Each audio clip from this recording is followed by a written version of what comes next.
ఇగో దొంగ బద్మాషిగాన్లు చూసిండ్రానులా అర్ధమరాత్రి ఇండ్ల పొంటి తిరుక్కుంటా బండ్లను ఎట్లా మాయం చేస్తున్నారో. బండ్లైతే ఇండ్ల ముంగటుంటాయి కాబట్టి తాళం తీసినంత అల్కగా కొట్టేయచ్చనుకున్నారో ఏందో గాని కాకినాడ జిల్లా తునిల కొన్నొద్దుల కానుంచి రాత్రైందంటే చాలు దొంగ తాళాలు తీసుకొచ్చి బండ్లను మాయం చేస్తున్నారట గిట్ల కొందరు దొంగ బడవేగాలు. గీళ్లు సుతం గదే బాపతోళ్ళట. ఎవ్వలకు అనుమానం రాకుండా ముందుగాల్నే మూతులకు మాస్కులు పెట్టుకొని ఇండ్ల ముంగట ఎట్ల రెక్కి చేస్తున్నారో చూడుండ్రి. పంచపాండవుల లెక్కనే మొత్తం 5గురు వచ్చిండ్రు. మరి మహాభారతంలా 100 మంది కౌరవుల మీద గెలిచినోళ్ళు 5గురు పాండవులే గదా.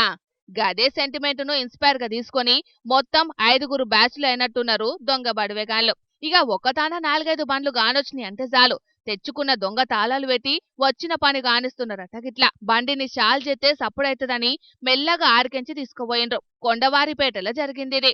గిదొక్కటే గాదు, ఇంకో బండిని సుతం గిట్లనే మాయం చేసిండ్రట.